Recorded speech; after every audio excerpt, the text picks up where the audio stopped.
let's start. The change in media, is it ideological? Is it that now, most people did feel this way or were pro-Hindutva and now it's cool to come out and do this Jai Shri Ram? Or is it actually fear? I sometimes fear that some of these journalists could well be under their jackets and trousers, be wearing Bajrang Dal shorts. And you're optimistic about the state of journalism in India or the industry? Manisha, you're asking tougher and tougher questions that are existential to me. It's one thing to want, your questions asked, but you're saying complete editing of the whole interview is being handed over to channels. So that's a huge new development. Yeah, but that's part of this chronology of managing the media. How do I manage the media? Let's look at the chronology again. That's your favorite phrase. Yeah, it's my favorite phrase today. After all, media is very powerful. Media owners are very powerful. This is giving away too much of your own power, willfully. It shows the limits of our power then. It shows that maybe we were far less powerful than we imagined.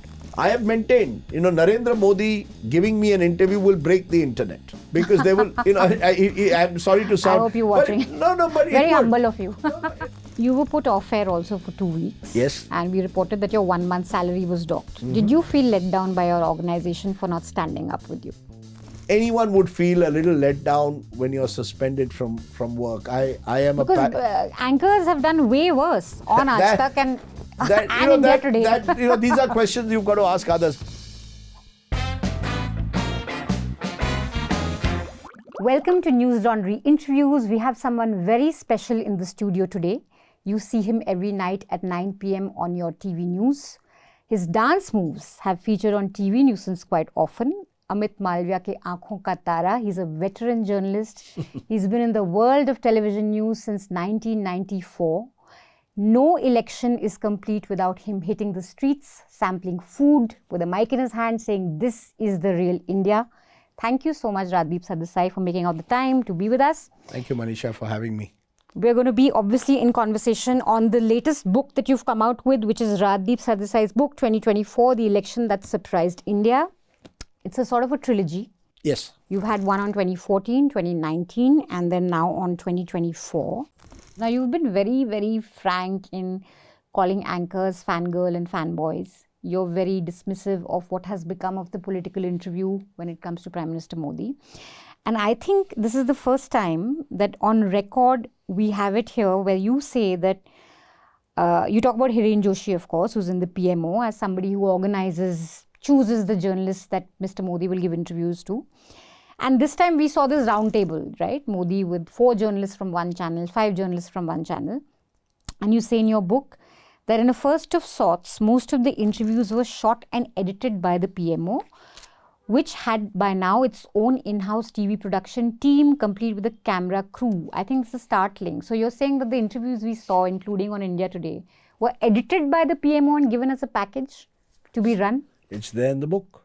This is confirmed. It hasn't been challenged. It hasn't been challenged. But that is startling, that not only is it shot, with the cameras in the PMO, but they're also editing it, which means the focus, when does the camera shift to Modi, when does it shift to the anchors, how does the whole thing look and feel? It's all being decided by the PMO. Look, let's look at the chronology again. That's your favorite phrase. Yeah, it's my favorite phrase today. Look, my first general election was 1989. And you've got the politician who now wants to manage the media. Where you could include the likes of Prime Minister Modi, because he will now do interviews only on his terms, which is very different from the Narendra Modi I knew. But Narendra Modi was fascinating for me as a young journalist because he was always ready to take on any questions. Very good interviewee in those days. I want to come to that in my next question. But before that, it's one thing to want, your questions asked, but you're saying complete editing of the whole interview is being handed over to channels. So that's a huge new development. Yeah, but that's part of this chronology of managing the media. How do I manage the media? Some people believe they will manage the media by simply not talking to them or talking to them on their terms. Others will say, do what happened during this election. I think that space for the old style interrogative interview is shrinking by the year. Before we blame the journalists so easily, I think we've got to just see the way the ecosystem, the media ecosystem or the political ecosystem operates. Everyone wants an interview with the Prime Minister. I mean, who doesn't? I mean, if tomorrow you get a call from 7 Lok Kalyan Marg, Manisha, I want you to come and interview the Prime Minister. I would, but if they say we'll edit it and produce it and give it What to you will and you you run say? it, then we'll say no. You'll say no? Yes. You sure? Yes. What if you know that all your what if you know all the competitive news websites are also been have lined up and they've I will still say agreed? no. I mean, of course, this decision will have to be, cleared through everyone in News Laundry, the editor-in-chief, managing editor, CEO, everyone. But I would say no, you can't have control because that's my instrument. That's like giving away your pen to the politician. There is a disdain that Modi has. I think the last time he sat with someone and he thought he's an equal was with maybe Akshay Kumar, where he's treating him like an equal. With journalists, no matter how servile they are in front of him, he is very, it's almost like you're here and I'm here. So as someone who's known him since the 90s, your earlier book, you've talked about how you could just pick up the phone, call him for a debate show, and he would come. You were chatting with him throughout, till 2014, and he stops talking to you after 2014. You've known this person closely. What explains this disdain for the media? Where does it come from? And how much of are you responsible for it? As part of NDTV, 2002 riots, the face of Lutians, whatever media. Yeah. It's a long question which I think needs a long, complicated, complex answer. Because I met Mr. Modi first in 1990 during covering the Rath Yatra of Advani ji at the Gujarat leg. And he was one of the most media-friendly politicians I'd ever met. In fact, one of my first encounters with him was at a press conference in Surat where he helped arrange a fax machine for us. We were desperately looking for a fax machine. Modi ji said, "Main karwa lunga." The existing fax machine wasn't working. He was extremely media-friendly, very accessible, and that continued, frankly, throughout the period till 2002. I mean, the last debate show that Mr. Modi did was on my show at Big Fight on NDTV, where a few days after 9/11, we did a show on Islamic terror. And there was Mr. Modi complimenting me at the start ki, Rajdeep ji, aapne bahaduri dikhai hai, ye subject karke Islamic terror word use kiya hai. I still use it to say, maybe Modi, actually appreciated what I had done at the time. But look, he was very accessible to the media.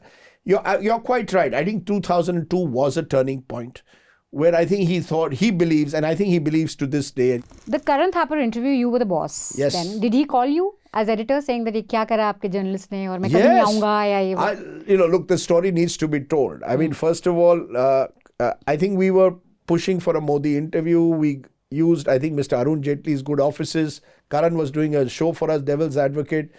We got the interview. Karan had sort of got Mr. Jaitley to convince Mr. Modi to do the interview. Karan goes to Gandhinagar, interview starts. I had only advised Karan before the interview, don't start with the questions on Godhra and Gujarat 2002. Gently, if you want to ask those questions, ask them, but not right at the outset. Karan being Karan starts off in the way he does. The interview goes nowhere, ends soon. I get a call from, I think Vishak Rathi was our producer, saying, "Sir, the interview's gone terribly wrong. This is what has happened." I said, "Wahan hai kya Karan?" So Karan speaks to me. I speak to Mr. Modi then, whether Karan gave the phone to Mr. Modi or Mr. Modi I spoke to Mr. Modi separately, I know. And I said, "Sir, please come back. We will remove the bits where you walked out. Forget that it's happened. Come back, do a proper interview." So he said, "Nahi, chhod dijiye." I said, "Sir, क्या होगा कि कल ये जो चलेगा, it will become a bigger headline that you walked out of." And I think for once, Mr. Modi, who's a very consummate media sort of practitioner, understands the media, perhaps took the wrong call and saying... My next question was very, very smooth segue into Amit Malviya, where you talk about, ultra-aggressive BJP IT chief. You say that you've had frequent run-ins with him. In fact, that almost became a ritual like the dance, the back and forth. Yeah. And you say his nasty personal attacks are standard, but he didn't stop there. He would send offensive WhatsApp messages telling me to retire, threaten to take me down. He was sending you WhatsApp messages like this, and you say you blocked him on WhatsApp. Yeah, which I normally don't. What explains this? Do you think it's to score points with the... No, I think you've got to ask him. You've got to ask him this question as to why he should...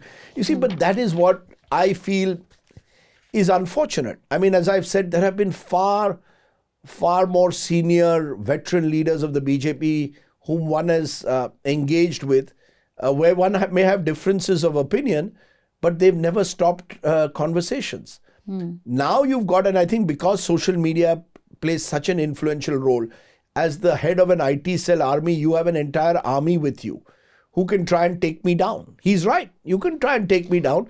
Resign Rajdeep, you can trend, suspend him, do what you want. I mean, that's the kind of unfortunate ecosystem which we now live in. And I feel sorry to see this happening, not just to me.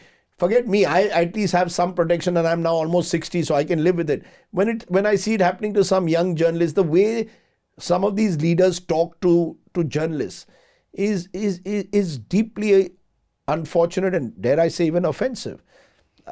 In fact, you say that Amit Shah ka interview you got in 2020, yes, West Bengal elections, yes, and it's Amit Malviya who gets it cancelled, which I find very surprising that he would have that kind of a hold in the party, because I always looked at him as coming to exit polls. I think this has been one of the most fascinating trends of this year, the humbling that pollsters received this year. And not just pollsters, even Gyanis on TV, political consultants, political analysts, everyone was kind of humbled election after election. We saw this trend through the year. Now, in your book, your first chapter, you talk about election, exit polls. You talk about Pradeep Gupta, how you brought him to India today. And you say that, in more recent elections, Gupta and I celebrated getting exit polls right with an impromptu dance in the studio. We've been criticized for our amateurish dance moves by those who think election shows, should not be reduced to tawdy infotainment. And you say your children and well-wishers said don't dance. But then you said they needn't worry because the exit poll findings were proving to be way off the mark by 3 p.m.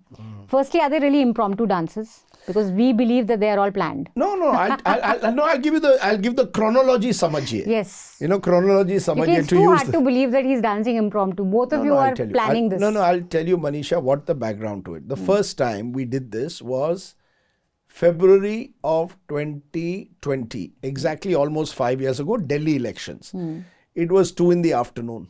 There was only Gupta ji and me in the studio, I think at the time. Maybe my colleague Preeti Chaudhary was there. Rahul Kanwar was not there for that election. There were just 3 of us. And the results had been declared by 12. It had been a sweep by AAP. Now you've got to keep sustaining it and go till 4-4. A producer came and told me, sir.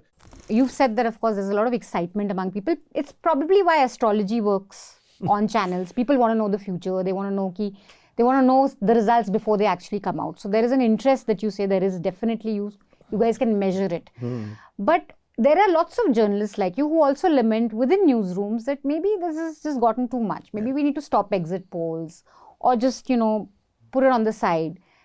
But why is TV news unable to get out of this trap? It seems like there's no way out of the exit poll frenzy. We're going to have it even for the next Delhi elections. No, I mean, to be honest, we did get out of it in the Maharashtra elections this time. We didn't predict, we did a poll of polls. We almost played safe in that sense. And I think it was a wise thing to do until all of us as a media group or across media get our act together and are confident enough that we have a foolproof formula, which I don't think there is. There is no foolproof formula. I remember the great Prannoy Roy in 2004 got the elections wrong and said, I'm never going to poll again. And he stuck to that. For the last 20 years, he's never officially put out numbers since then. I'm not saying you've got to take that extreme position, but I think you have to now be far more careful, put all the statutory warnings and disclaimers. I'm not saying exit polls must exit. They will exist across the world. Exit polls exist. It's not unique to India. There's nothing wrong fundamentally with having an exit poll. But do it with a little bit of seriousness. Do it with lots of disclaimers, lots of statutory warnings. Don't convert it into a tamasha. I think we converted it into a tamasha over the years and perhaps therefore paid a price for it. But are we going to see you next on India Today again with Pradeep Gupta dancing if you get Delhi right? I don't know. Is that going to happen I don't know next year? Free mein itna hi milega. To watch the full unedited interview, you have to subscribe to News Laundry and pay to keep news free. Because we don't run advertising. All our money comes from subscribers like you. And that is how public service journalism is paid for. All the studio lights, the cameras, all that you see on our website, it all comes from subscribers. So do subscribe, click on the subscription link, watch all the interviews unedited and pay for public interest journalism.